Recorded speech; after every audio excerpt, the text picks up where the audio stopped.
Thank you, sir. May I now request the Honourable Minister of State with independent charge for Law and Justice, Government of India, Shri Arjun Ram Meghwal, to please address the august gathering.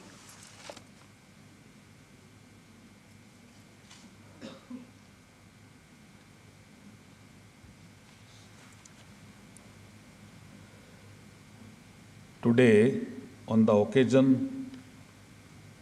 this occasion, sitting on the dais, the most popular leader of the world, Yug Naik, Honorable Prime Minister of India, Shri Narendra Modi ji, Honorable Chief Justice of India, Justice Dr. D.Y. Chandrachud Sahab, Honorable Justice Surya Kant ji, Judge Supreme Court of India, and Chief Patron of CLEA, Attorney General of India,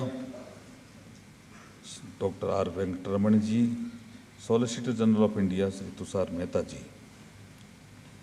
President CLEA and Senior Professor, Indian Law Institute, Professor S. Shiv Kumar ji, Honorable former and present judges of the Supreme Court, Chief Justice of the different High Court, Attorneys and Solicitor General from the Commonwealth countries, Advocate Generals of all states, other distinguished luminaries, scholars, students, friends from media, and ladies and gentlemen, a very good morning to all of you.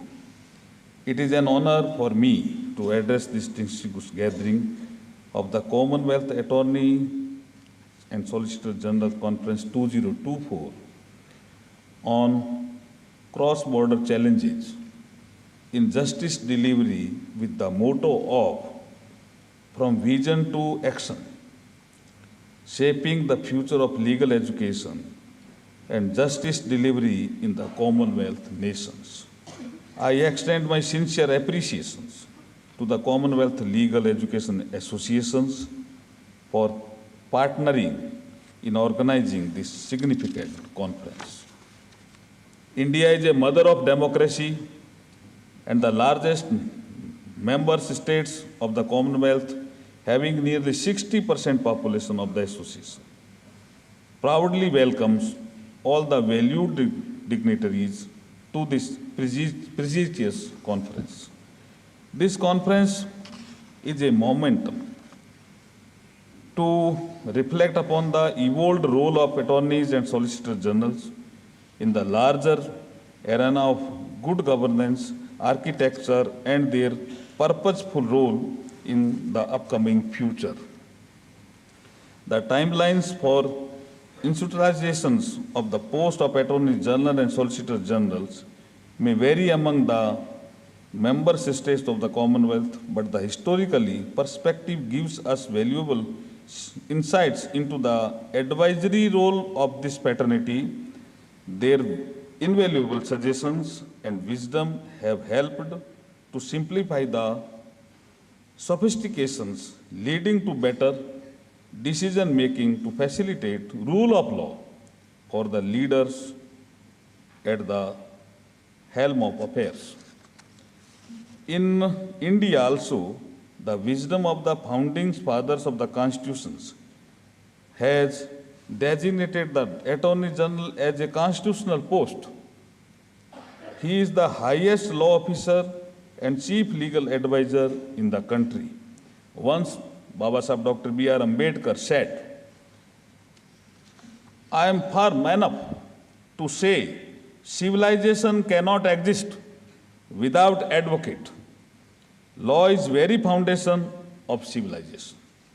I would like to add that being at the intersection of the diverse legal, political, constitutional functions, the attorneys and solicitors general are responsible stakeholders of the governance paradigms.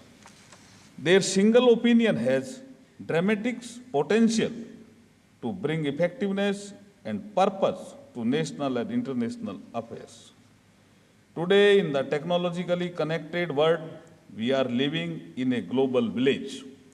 The global challenges of the day require global solutions through the coordinated efforts of all stakeholders. I am happy to note that this conference is addressing diverse yet interrelated ranges of issues that include the judiciary and justice system, legal education, and global legal challenges. Technology has emerged as a big enabler for digitally empowering society. India has showcased testimony to it as it has marched ahead with the commencement of a citizen-centering, technology-driven modern legal system. Telelaw, Nyay Setu, Phase 3 of E-Court project are transforming the judiciary by setting up digital, paperless, and smart courts. It has emerged as a global leader by conducting over 3 crore judicial proceedings through video conferencing.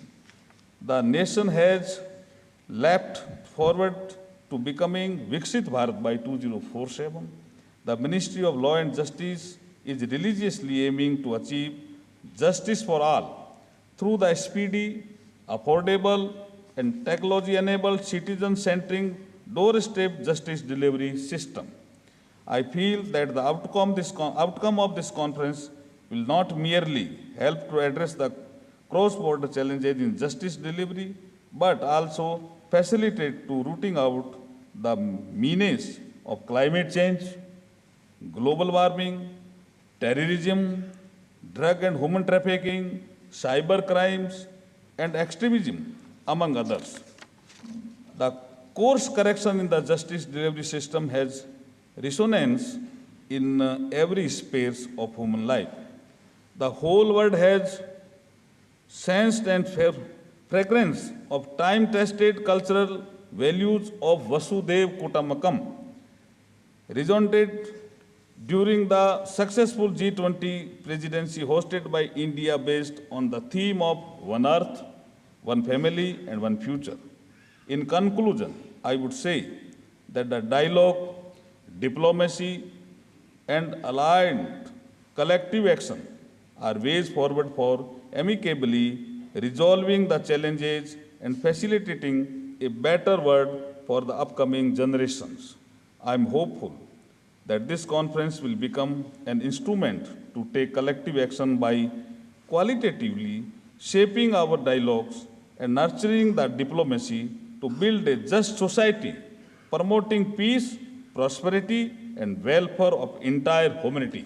Jai Bharat.